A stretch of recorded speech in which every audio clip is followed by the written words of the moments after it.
Hello friend, welcome to the channel Pharmacy Dictionary. आप देख रहे हैं हमारा मेडिसिन रिव्यू एक्सक्लूसिव सीरीज। इस सीरीज में हम बात करते हैं स्पेसिफिक प्रिस्क्राइब किए जाने वाले ड्रग का मैकेनिज्म ऑफ एक्शन, यानी कि वो ड्रग और उस ड्रग के अंदर अगर एक से अधिक कॉन्स्टिट्यूएंट रखे गए हैं, कंबाइंड ड्रग फॉर्मुलेशन के फॉर्म में है, तो हर एक ड्रग का मैकेनिज्म ऑफ एक्शन, ताकि आप ये जान सकें कि जिस ड्रग को आप ले रहे हैं या अपनों को दे रहे हैं आखिर वो काम कैसा करता होगा।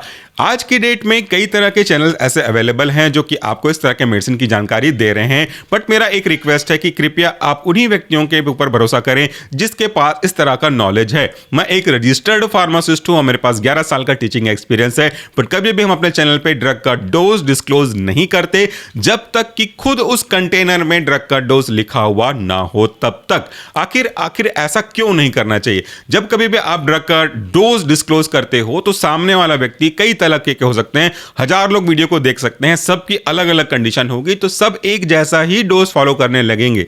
अब हां, किसी एक की कंडीशन अलग है, किसी दूसरे की सीवियरिटी अलग है, किसी तीसरे को कम डोज कर सकता है, किसी चौथे को ज्यादा डोज कर सकता है, तो इस तरह के सही रिजल्ट आपको देखने को नहीं मिलेगा और आप कहेंगे फिर कि यह ड्रग किसी काम का नहीं है। तो ऐसा होता नहीं है, इसीलिए सेल्फ मेडिकेशन को अवॉइड करना चाहिए। डॉक्टर की सलाह पे एक पर्टिकुलर पेशेंट की कंडीशन पे ही ड्रग का डोज डिसाइड होना चाहिए। चलिए बात कर लेते हैं आज के प्रोडक्ट के बारे में। मेरे हाथ में एक ऐसा प्रोडक्ट है जिसके ऊपर हमने काफी सारे वीडियोस बनाए हैं, लेकिन हाँ, हर किसी के डोजेस फॉर्म अलग अलग है या फिर उनका एज ग्रुप जो पेशेंट है वो अलग अलग है, लेकिन आपने भी कभी न कभी इसको यूज किया होगा। ये मैं बात कर रहा हूं सिट्रिजिन के बारे में, लेकिन सिट्रिजिन का जो डोजेस फॉर्म है वो आज सिरप के फॉर्म में, यानी कि लिपिड डोजेस फॉर्म में। चलिए बात कर लेते हैं इसके ब्रांड नेम के बारे में, बनाने वाली कंपनी के बारे में, एक्टिव कॉन्स्टिट्यूएंट के बारे में और पर एमएल किसका कितना कंसंट्रेशन है उन सब के बारे में। मेरे हाथ में जो सिरप की बोतल है, इसका जो ब्रांड नेम है वह आपका सेट्राइड सिरप और इसे बनाने वाली कंपनी है वॉकहार्ड। इसके अंदर का एक्टिव कॉन्स्टिट्यूएंट जैसा मैंने आपको बताया वह है सिट्रिजिन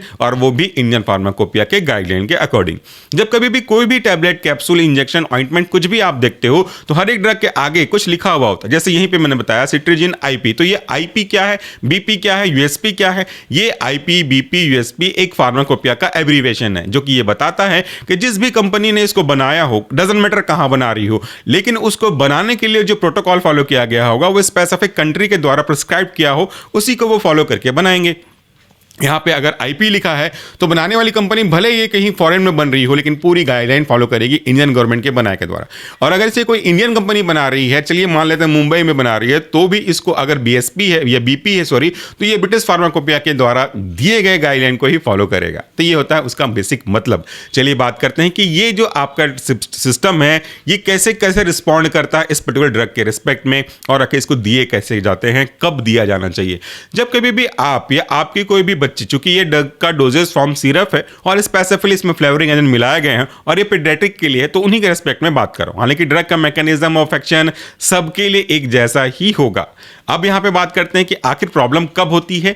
जब कभी भी कोई भी बच्चा किसी ऐसे ऑब्जेक्ट को छू देता है और छूने के बाद वो अपने हाथों को, उंगलियों को मुंह पे, आंख पे रख देता है, तो जो कहीं भी टच किया होगा ना वहां पे एलर्जेंस हो सकते हैं।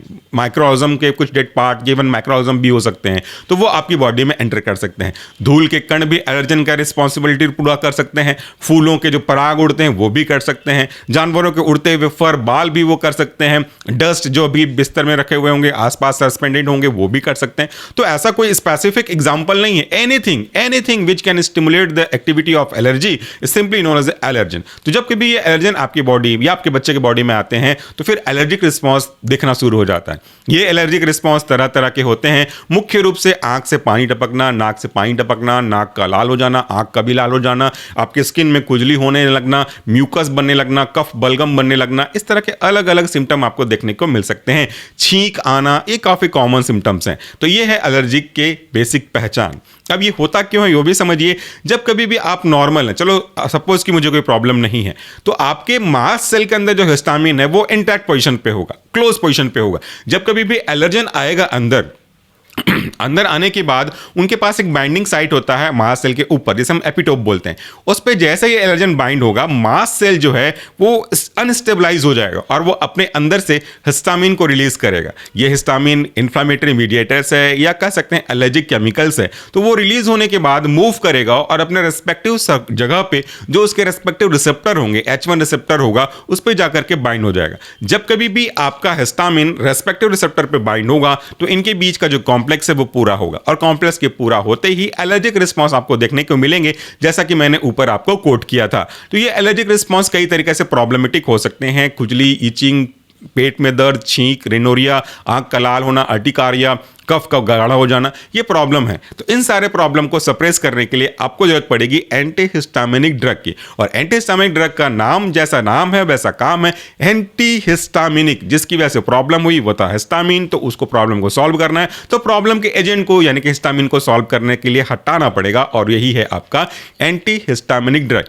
इसकी कई अलग अलग सब क्लासिफिकेशन, इसके बारे में हमने ऑलरेडी हमारे मेन चैनल सोल्यूशन फार्मेसी पे बात किया हुआ है, अगर आप चाहें तो उस चैनल पे जाकर के देख सकते हैं। लेकिन शॉर्ट में यहां पे ये समझाऊं कि ये जो ड्रग है आपका सिट्रिजिन, ये उस हिस्टामिन को उसके रेस्पेक्टिव रिसेप्टर पे बाइंड होने नहीं देता, जिसकी वजह से हिस्टामिन अपने कॉम्प्लेक्स को पूरा नहीं कर पाता उस H1 रिसेप्टर के साथ में, और जब वो कॉम्प्लेक्स ही पूरा नहीं होगा तो उसका जो पर्पस था हिस्टामिन का वो पूरा नहीं, यानी कि एलर्जिक रिस्पॉन्स अब आपको देखने को नहीं मिलेगा। ये थे इसके काम करने के तरीके। इसके छोटे छोटे साइड इफेक्ट देखने को मिल सकते हैं।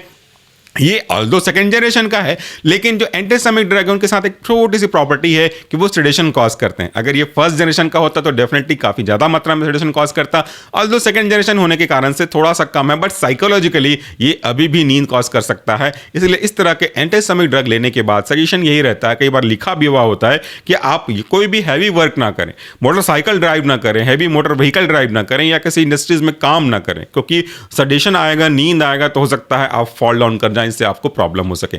बच्चों में ये चीज ठीक है क्योंकि उनको इस तरह के कोई काम करना नहीं होता, इसको देने के बाद थोड़ी थोड़ी नींद आ सकती है, दैट इज कॉमनली ओके, इसमें कोई अलग बात नहीं है। बट ड्रग का डोज कभी भी एक्सीड ना करें, जैसा मैंने कहा ना कि अगर इसका ड्रग का डोज एक्सीड हुआ तो नींद लंबे समय तक आ सकती है और फिर आपको बेचैनी हो सकती है। इसीलिए कभी भी कोई भी ड्रग को अपने से किसी की भी वीडियो देख करके ड्रग तो ले ये करने का गलती नहीं करना चाहिए। ड्रग सेम होगा लेकिन ड्रग का डोज बिल्कुल अलग अलग होगा, इवन दो कारण अलग है तो आपको सिर्फ टेम्पररी रिलीफ देगा, एक्चुअल बेनिफिट आपका होगा नहीं। तो बस छोटा सा वीडियो था, आज के लिए इतना ही। Thank you so much for watching this video. नमस्कार, टेक केयर।